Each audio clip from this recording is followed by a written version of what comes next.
సురేష్ గారు నమస్తే. నమస్తే అండి. సురేష్ గారు, మనం చాలా సందర్భాల్లో మాట్లాడుకున్నాము.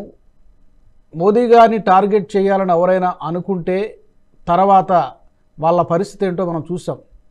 బెస్ట్ ఎగ్జాంపుల్ మనం తీసుకోవచ్చు. మౌత్ కా సౌదాగర్ అనడం, చౌకీదార్ చోరీ అనడం. కానీ చౌకీదార్ చోరీ అన్నది బహుశా రాహుల్ గాంధీ అనుకుంటా. ఎలా ట్యాకిల్ చేస్తారు మోదీ గారు? ఏంటి అతని స్పెషాలిటీ ఏంటి? మోదీ గారిని మనం 2014 మే నుంచి కాదండి చూడాల్సింది.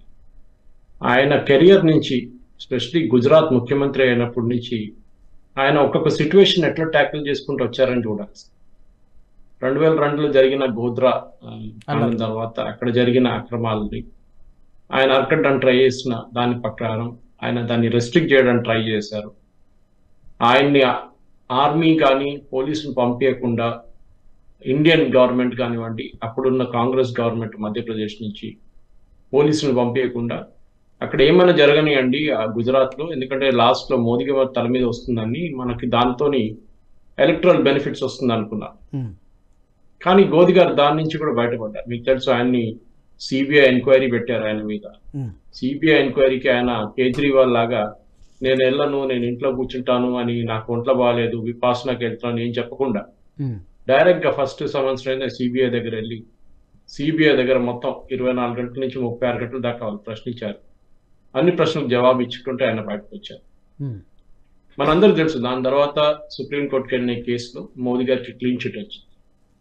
దాని తర్వాత చాలా సందర్భాల్లో గుజరాత్లో ఆయన మీద రిపీటెడ్గా అక్విజిషన్ చేస్తూ అక్కడున్న కొన్ని పోలీస్ ఆఫీసర్ని యూజ్ చేసుకుంటా మోదీ గారి మీద కావాలని చెప్పి దాడులు చేయడం, ఆయన మీద పర్సనల్ అలిగేషన్స్ చేయడం, ఆయన పర్సనల్ బిలీఫ్స్ ఆయన వాళ్ళ భార్య మీద కానివ్వండి, మిగతా వాళ్ళ మీద కానీ ఆయన ఇట్లా వ్యవహరించారు, ఇట్లా చేశారని చెప్పి అక్విజిషన్ చేశారు. కానీ దాని అన్నించి మోదీ గారు బయటపడి మనం వరల్డ్ లీడర్స్ చూస్తే అట్టొక ఎగ్జాంపుల్ చాలా తక్కువ.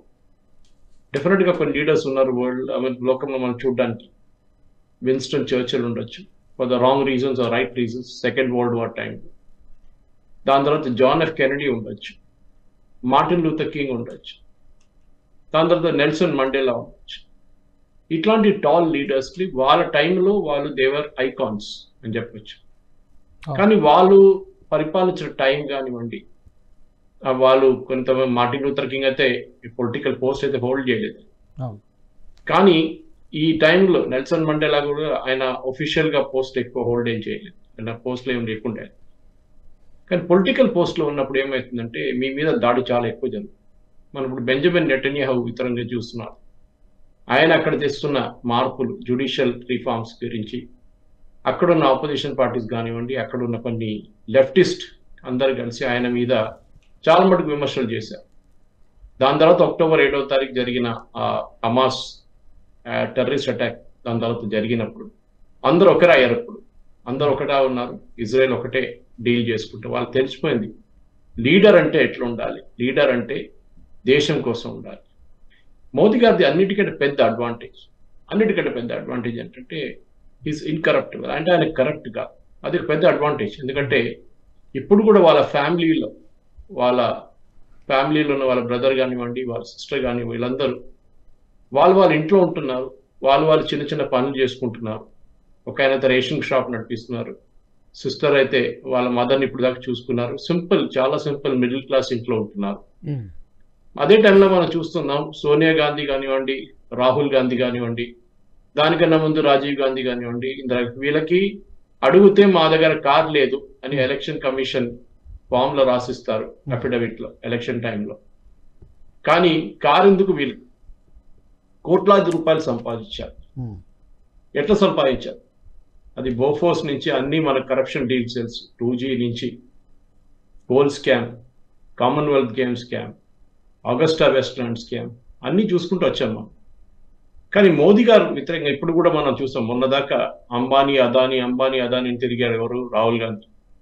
ఇప్పుడు సుప్రీంకోర్టు దాన్ని కొట్టుపడేస్తుంది. దానికన్నా ముందు రఫాల్ అని చెప్పి కావాలని చెప్పి మోదీ గారి మీద చాలా అలిగేషన్స్ చేశారు. ఇప్పుడు ఏమైందండి? ఇక్కడ అదానీ గారికి రెడ్ కార్పెట్ వేసి రేవంత్ రెడ్డి గారు పిలిపించారు. రాహుల్ గాంధీ ఒక మాట చెప్పలేదు. అప్పుడు దానికన్నా ముందు అశోక్ గెహ్లోట్ గారు రాజస్థాన్ ముఖ్యమంత్రి అక్కడ పిలిచారు, అక్కడ వాళ్ళతో డీల్ చేసుకున్నారు. సో ఈ మోదీ గారి మీద పర్సనల్ అటాక్ చేయలేనప్పుడు ఆయన మీద ఏదైనా ఒక అలిగేషన్ చేసి అదాని మీరు ఒక ఫోన్ కాల్ చేస్తే అదానికి డబ్బులు వస్తుంది, మీరు ఒక ఈవీఎంలో బటన్ ప్రెస్ చేస్తే అదానికి డబ్బులు పోతున్నాయి, ఇది ఇట్లాంటి రిడిక్యులస్ అలిగేషన్ చేసే రాహుల్ గాంధీ లాంటి వాళ్ళకి ఒక మంచి ఎగ్జాంపుల్ మోదీ గారి లాగా ఉండండి అని చెప్పాలి. ఒక లీడర్ అంటే ఏంటి? వరల్డ్ లో మీకు లోకంలో చాలా మటుకు దేశాల్లో డెమోక్రసీ లేదు. సౌదీ అరేబియా తీసుకోండి, యుఏఈ తీసుకోండి, చాలా మటుకు ఆఫ్రికన్ నేషన్స్ లో డెమోక్రసీ అనేది లేదు. కానీ వాళ్ళు మోదీ గారిని పిలిపించి వాళ్ళ దేశాల్లో హైయెస్ట్ ఆనర్ ఇచ్చారు. సౌదీ అరేబియా ఉండొచ్చు, యుఏఈ ఉండొచ్చు, బహ్రెయిన్ ఉండొచ్చు, ఒమాన్ ఉండొచ్చు. ఇట్లా నేను ఇస్లామిక్ నేషన్స్ ఎందుకంటున్నా అంటే మన దేశంలో మోదీ గారిని దొరికిన దానికి ఛాన్స్ పట్టుకొని మణిపూర్ అని ఇప్పుడు రాహుల్ గాంధీ ఇంత లొల్లి చేస్తున్నారు. మణిపూర్లో ఉన్న హిందువుల మీద ఫస్ట్ జరిగింది అదే. వాళ్ళకి ST tribe status, schedule tribe status ఇవ్వాలని చెప్పి హైకోర్టు చెప్పినప్పుడు వాళ్ళకు వ్యతిరేకంగా కుకీ క్రిస్టియన్స్ తీసిన ప్రొసెషన్ లో హిందువుల మీద దాడి జరిగింది. డెఫినెట్ గా వాళ్ళు తిరిగి కొట్టారు, దాంట్లో డౌటే లేదు. కానీ ఒకటే రిలీజన్ వాళ్ళ కోసం సపోర్ట్ గా కాంగ్రెస్ వాళ్ళు నిలబడడంలో చాలా క్లియర్ ఉంది.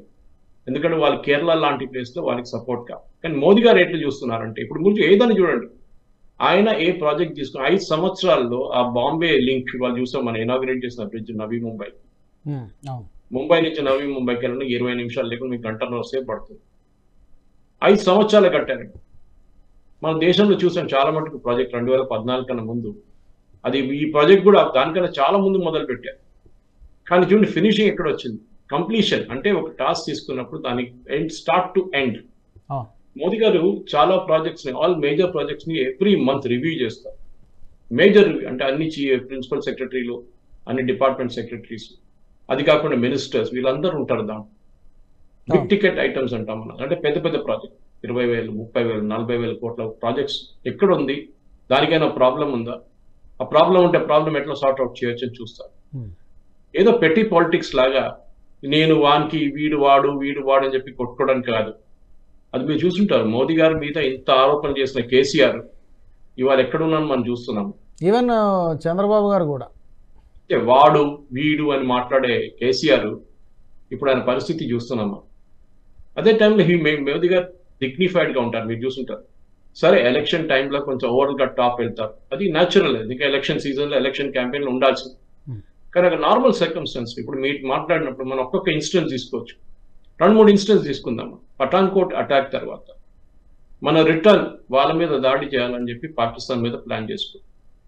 దాని ముందు ఉరి అటాక్ జరిగినప్పుడు సర్జికల్ స్ట్రైక్ చేశారు. అంటే పాకిస్తాన్ టెరిటరీలో ఎంటర్ అయ్యి అక్కడ ఉన్న క్యాంపును ధ్వంసం చేసి మన సోల్జర్స్, మన కమాండోస్ తిరిగి వచ్చారు. ఒక్కరు కూడా ఎక్కడ లాపతా కాలేదు, అందరు రిటర్న్ వచ్చారు అక్కడి నుంచి. అది కాకుండా మనం చూసాం బాలాకోట్ అనేది అందరికి తెలుసు. మన దేశంలో ఉన్న దేవబంద్ అని చెప్పి యూపీలో ఉన్న ఒక యూనివర్సిటీ అని చెప్పొచ్చు. అంటే వాళ్ళ ఇస్లామిక్ యూనివర్సిటీ, ఇస్లామిక్ సెమినరీ అని చెప్పొచ్చు. వాళ్ళ ఫిలాసఫీతో నడుస్తున్న ఒక టెర్రరిస్ట్ గ్రూప్ అది దేవబంద్ నుంచి. అంటే దేవబంద్ ఫిలాసఫీ మీద, దేవబంద్ అందరు టెర్రరిస్ట్ అని చెప్పట్లేదు ఇక్కడ. ఆ టెర్రరిస్ట్ దాని మీద మన పుల్వామాలో జరిగిన అటాక్ తర్వాత మనం చూసాం Indian air force first time మనం ఎప్పుడు లైన్ ఆఫ్ కంట్రోల్ క్రాస్ చేసేది ఇంకోటి, లైన్ పాకిస్తాన్ లో ఎంటర్ చేయడం ఇంకో మాట. లైన్ ఆఫ్ కంట్రోల్ మనకు అందరూ తెలుసు కశ్మీర్ వైపు, జమ్మూ కాశ్మీర్ వైపు. ఇది మనం డైరెక్ట్ పాకిస్తాన్ లో ఎంటర్ అయ్యి బాలాకోట్కి వెళ్ళి, and Balakot has big significance. ఎందుకంటే రిలీజియస్ సెమినరీ కాకుండా టెర్రరిజం ది ఒక ఫౌంటైన్ హెడ్.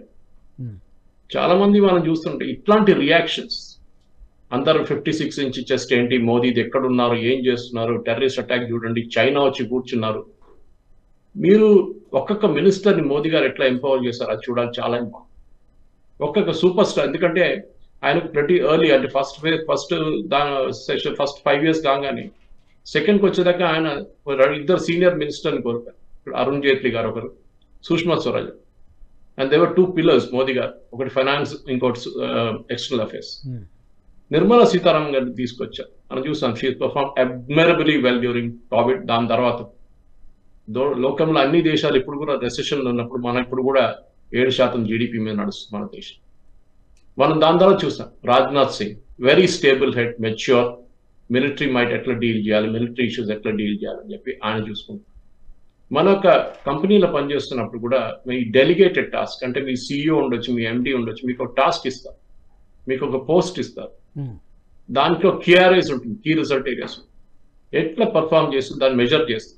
నితిన్ గడ్కరీ చూడండి 32 కిలోమీటర్లు ఎవ్రీడే నేషనల్ హైవేలు కడతారు. ఎవరైనా దేశంలో ఇక్కడి నుంచి అక్కడ ట్రావెల్ చేస్తున్నట్టు చూసినప్పుడు ముంబై నుంచి ఢిల్లీ కొత్త పటలేట్లు తయారవుతుంది. దాంట్లో చాలా మటుకు ఏరియాస్ ఇనాగ్రేట్ చేసుకుంటే వెళ్ళిపోతుంది. అది కాకుండా బ్రిడ్జిలు చూడండి, నేషనల్ హైవేస్ చూడండి, ఎక్కడైనా మెట్రోలు చూడండి, ఎట్లా జరుగుతుంది ఇదంతా. ఎందుకంటే ఒక పొలిటికల్ విల్ ఉంది, చేసి చూపిస్తామని చెప్పేసి.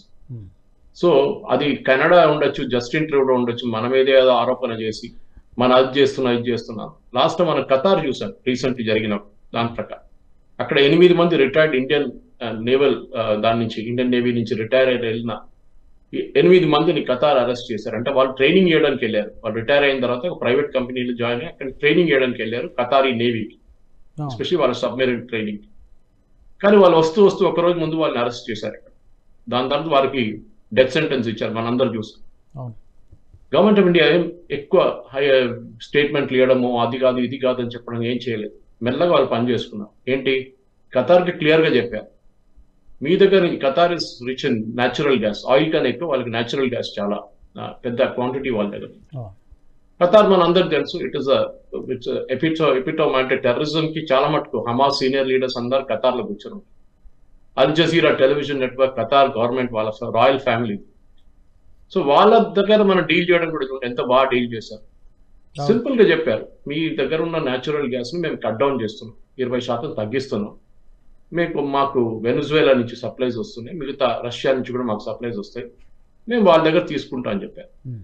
అంతే, విత్ ఇన్ ఒక వారం లోపలనే ద డిప్లొమసీ వర్క్. వాళ్ళని డెత్ సెంటెన్స్ ని రెడ్యూస్ చేసి లైఫ్ ఇంప్రిజ్మెంట్ కానివ్వండి, మిగతా టర్మ్స్ లో ఒకరికైతే 3 సంవత్సరాలు, మిగతా వాళ్ళకి 10 నుంచి 20 సంవత్సరాలు చెప్తున్నారు. దాన్ని కూడా మనం తగ్గించుకోవచ్చు, ఎందుకంటే we have a treaty to bring back.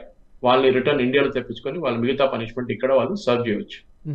ఒక్కొక్క ఇన్స్టెన్స్ మీరు తీసుకోండి, యుఎస్ తో డీల్ చేస్తున్నప్పుడు యుఎస్ ప్రెసిడెంట్ తో నా body language, Mohammed bin Salman అంటే ఇప్పుడు వెస్ట్ ఏషియాలో అన్నిటికంటే ఇన్ఫ్లుయెన్షియల్ లీడర్ ఆయన.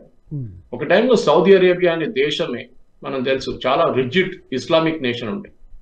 కానీ మొహమ్మద్ బిన్ సల్మాన్ వచ్చిన తర్వాత, MBS అంటారని షార్ట్ ఫామ్ లో, MBS గారు వచ్చిన తర్వాత ఆయన చేసిన మార్పులు అక్కడున్న మహిళలకి డ్రైవింగ్ రైట్స్ ఇవ్వడం, అక్కడ సెగ్రిగేటెడ్ బయటికి వెళ్ళడానికి మహిళలకి ఫ్రీడమ్ ఇవ్వడం, ఇదంతా జరిగింది. మొన్న మనం చూసాం స్మృతి ఇరానీ గారు అండ్ వి మురళీధరన్ గారు మక్కా మదీనా వెళ్ళారు. స్మృతి ఇరానీ ఏ అబాయా వేసుకోలేదు, లేకుంటే బుర్కా వేసుకోలేదు, లేకుంటే హిజాబ్ వేసుకోలేదు.